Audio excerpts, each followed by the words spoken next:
Hello guys. Unemployment एक ऐसी problem है जो सिर्फ इंडिया में ही नहीं बल्कि दुनिया के बाकी देशों में भी है। तो आज हम इसी बारे में बात करने वाले हैं कि अगर मैं पीएम होता यानी अगर मैं प्राइम मिनिस्टर होता तो मैं अनएम्प्लॉयमेंट की प्रॉब्लम कैसे सॉल्व करता। Hi guys, this is Raghav Harjai. वैसे तो हम कई तरह के इंडिया देखते हैं। एक तरफ एक ऐसा इंडिया है जो काफी बूमिंग है, कॉन्फिडेंट है, यंग है, that is racing to join the developed world. और दूसरी तरफ शहरों के बाहर एक ऐसा इंडिया भी है जो आज भी गरीब है, जो आज भी ऑप्रेस्ड है, लेवल की कोशिश कर रहा है, पर आज भी उसकी आंखों में ड्रीम्स हैं। यही दोस्तों, अगर हम दूसरी तरफ देखें, अगर हम इंडिया के ब्यूरोक्रेटिक ऑफिस को देखें तो हमें एक लैकलस्टर और एक सुस्त इंडिया दिखता है जो वर्ल्ड बीट बनने की कोशिश भी नहीं करना चाहता। हम दूसरी तरफ इन कास्ट इश्यूज और कॉम्युनल इश्यूज को देखें जो एकदम से भड़क जाते हैं, तो हमें एक अगली साइड दिखती है इंडिया की। ऐसे इंडिया देखने को मिलता है दोस्तों जो आज भी हेट रेट से भरा हुआ है और आज भी पास में स्टक है। हमारे पास और भी बहुत सारे इंडिया हैं। इंडिया जो इस पूरे अर्थ पे, इंडिया जो 6th लार्जेस्ट इकोनॉमी है in terms of GDP, India जो वर्ल्ड में फास्टेस्ट ग्रोइंग मेजर इकोनॉमी आती है, तो जहां पे वर्ल्ड के 1/5 पुअर रिसाइड करते हैं, क्योंकि जब हम हेल्थ इंडेक्सेस पे देखते हैं तो इंडिया बॉटम पे रैंक करता है। दोस्तों, एक तरफ हम एक ऐसा इंडिया देखते हैं जहां पे हाईएस्ट एजुकेशनल मैन पावर है, और एक तरफ हम एक ऐसा इंडिया भी देखते हैं जहां पे हाईएस्ट अनएम्प्लॉयबिलिटी क्वेश्चंस भी हैं। एक तरफ हम एक ऐसा इंडिया देखते हैं जो पूरे वर्ल्ड को सोलर अडॉप्शन में लीड कर रहा है, और दूसरी तरफ हम एक ऐसा इंडिया देखते हैं जहां पे 30% हाउस होल्ड्स के पास, जी हाँ 30% हाउस होल्ड्स के पास इलेक्ट्रिसिटी की एक्सेस भी नहीं है। हम ऐसे ही जा सकते हैं। It's an immense list of India जिसके बारे में हम बात कर सकते हैं। बट आज मैं आपके साथ एक ऐसी इंडिया के बारे में बात करना चाहता हूं जहां पे 33 मिलियन पीपल आज भी अनएम्प्लॉयड है। यानी वो अपने 3 ओपिनियन सजेस्ट करना चाहूंगा कि अगर हमें इंडिया की अनएम्प्लॉयबिलिटी के क्वेश्चंस हमें सॉल्व करने हैं तो हम कौन कौन से स्टेप्स ले सकते हैं। पहला सॉल्यूशन आता है, वो ये आता है कि हमें मूव कर देना चाहिए, यानी इसको हटा देना चाहिए। अब आप बोलेंगे कि ये मिनिमम वेज रेट क्या होता है। मिनिमम वेज रेट वो पैसा होता है जो हमारी गवर्नमेंट डिसाइड करती है कि कम से कम किसी भी लेबर को उसके काम के बदले इतना पैसा तो मिलना ही चाहिए। जैसे हरियाणा में आज के दिन ये मिनिमम वेज रेट 9,250 के आसपास है पर मंथ पर लेबरर। ऐसा क्यों कहा कि मिनिमम वेज रेट हटा ही देना चाहिए? आप सोच रहे होगे इससे तो गरीबों को और नुकसान होगा, वो और गरीब हो जाएंगे, उनको वो भी पैसा नहीं मिलेगा जो उनके हक है। नहीं दोस्तों, आप अगर इसे ध्यान से देखें तो आपको पता चलेगा कि जब government minimum wage rate set करती है तो वो मार्केट फोर्सेस यानी डिमांड और सप्लाई के बेसिस पे जो प्राइस सेट होता है उससे अबव सेट करती है। अब जब गवर्नमेंट ऐसा करती है तो लेबर की सप्लाई तो बढ़ जाती है पर डिमांड कम हो जाती है। कि अगर मैं आपको कि डिमांड निकल के आया, अगर वो 50 रुपए निकल के आता है 1 घंटे का और गवर्नमेंट उसे सेट कर देती है 80 रुपए 1 घंटे का, तो अब हो क्या रहा है कि 80 रुपए पे बहुत ज्यादा लेबर काम करना चाहेगी, पर 80 रुपए देने वाले जो एम्प्लॉयर्स हैं वो बहुत कम होंगे। तो बेसिकली लेबर्स की सप्लाई बढ़ जाएगी और डिमांड घट जाएगी 80 रुपए के प्राइस पे। तो यहां पे अब एक इनवॉलेंट्री अनएम्प्लॉयमेंट हो जाएगी। अब आप बोलेंगे कि इनवॉलेंट्री अनएम्प्लॉयमेंट क्या होती है? दोस्तों, इनवॉलेंट्री अनएम्प्लॉयमेंट ये होती है कि आप काम तो करना चाहते हैं पर आपको काम मिल नहीं रहा, और इस केस में बिल्कुल ऐसा ही होने वाला है। आप काम करना चाहते हैं, आप लेबर अपनी सप्लाई दे रही है कि हम काम करना चाहते हैं इस इंडस्ट्री में, पर एम्प्लॉयर डिमांड ही नहीं कर रहे क्योंकि वेज रेट गवर्नमेंट ने ज्यादा सेट कर दिया है। अब जो वेज रेट मार्केट फोर्सेस की डिमांड और सप्लाई तय करती है उसमें कभी भी इनवॉलेंट्री अनएम्प्लॉयमेंट हो ही नहीं सकती, क्योंकि मार्केट में डिमांड भी उतनी है लेबर्स की और सप्लाई भी उतनी ही है। इससे 2 और चीजें होंगी। हाईली पॉपुलस कंट्री है, बहुत ज्यादा है as compare to foreign countries जैसे कि यूएसए और कनाडा, जहां पे लेबर की सप्लाई बहुत कम है। इंडिया में लेबर की सप्लाई बहुत ज्यादा है। इससे क्या होगा कि लेबर नेचुरल फोर्सेज और डिमांड और सप्लाई की वजह से जो वेज रेट सेट करेगी मार्केट फोर्सेज वो बहुत कम हो जाएगा, और यही कम वेज रेट मोटिवेट करेगा इन्हीं लेबरर को कि वो अपनी खुद की एंटरप्राइजेस खोल सकें।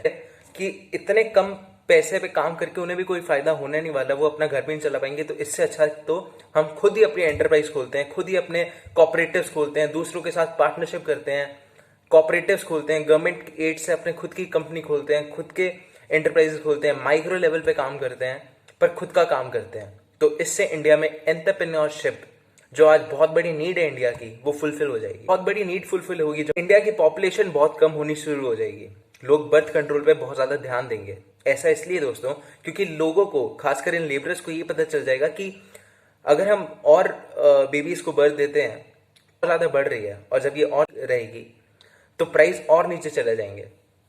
तो दूसरा मेरा सॉल्यूशन है दोस्तों कि हम यूनिवर्सल बेसिक इनकम के कंसेप्ट को इंडिया में अप्लाई कर दें। तो अब आप सोच रहे होंगे कि ये यूनिवर्सल बेसिक इनकम क्या होती है। इकोनॉमिक्स की लैंग्वेज में यूनिवर्सल बेसिक इनकम को हम वो अमाउंट कहते हैं जो कोई भी सरकार अपने सिटीजन्स को, अपने देशवासियों को ट्रांसफर करती है एक रेगुलर बेसिस पे। ये कि इस कंसेप्ट को पहली बार जब एक्सपेरिमेंट भी किया गया था इकोनॉमिस्ट द्वारा, तो वो इंडिया में ही किया गया था। 2013 में मध्य प्रदेश के 2 विलेजेस को यहाँ पे लिया गया था, और इस एक्सपेरिमेंट को कंडक्ट कराने वाले हमारे डॉक्टर मनमोहन सिंह ही थे।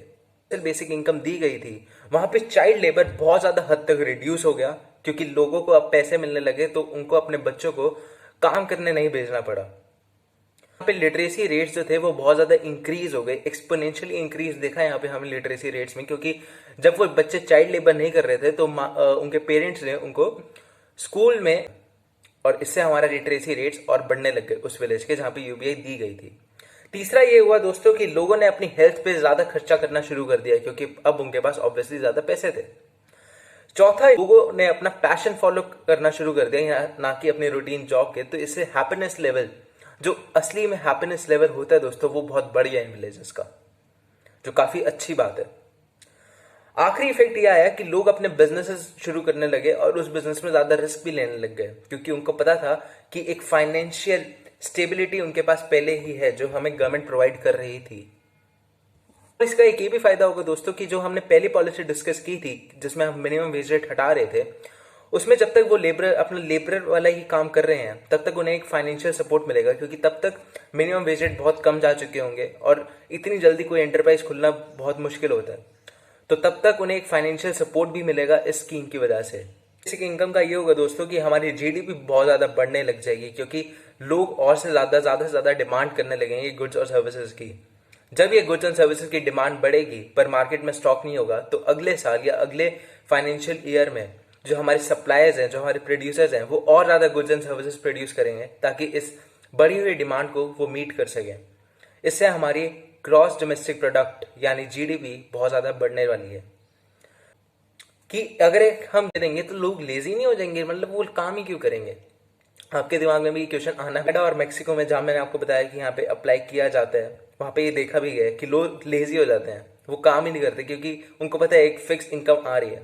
पर इंडिया जैसी एक डेवलपिंग कंट्री में ऐसा नहीं होगा दोस्तों। ये मेरा खुद का पर्सनल ओपिनियन है कि ऐसा नहीं होगा, क्योंकि लोग इस इनकम को इन्वेस्ट करेंगे अपनी फ्यूचर इनकम को और बढ़ाने के लिए, क्योंकि लोग यहाँ पे पहले ही बहुत पुअर हैं। एम्प्लॉयमेंट की प्रॉब्लम को सॉल्व करने के लिए कि हमें फ्री क्वालिटी एजुकेशन, अवेयरनेस और ऑनलाइन कोर्सेज को स्टार्ट करना चाहिए। इतना पढ़ते हैं फिर भी उन्हें जॉब नहीं मिलती, क्योंकि इंडस्ट्री में उन स्किल्स की डिमांड ही नहीं होती।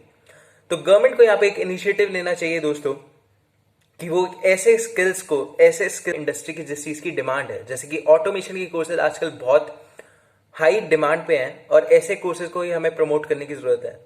यहाँ पे ऑनलाइन एजुकेशन का गवर्नमेंट फायदा उठा सकती है, रिकॉर्डिंग क्लासेस का फायदा उठा सकती है, जहां पे सिर्फ वन टाइम इन्वेस्टमेंट होती है गवर्नमेंट की भी।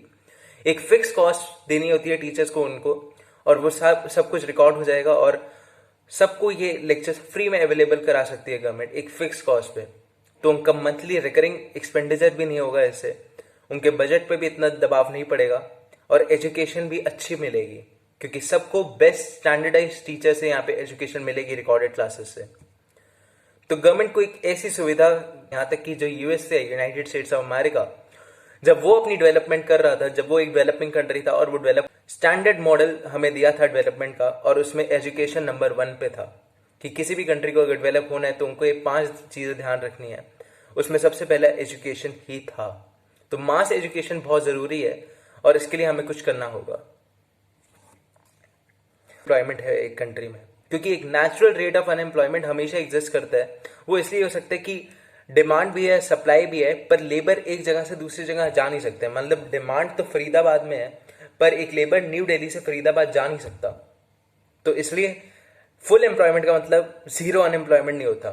थोड़ी सी नेचुरल रेट ऑफ अनएम्प्लॉयमेंट हमेशा एक कंट्री में रहती है और इसको कोई नहीं हटा सकता, पर इस अनएम्प्लॉयमेंट लेवल को कम बहुत जरूर किया जा सकता है।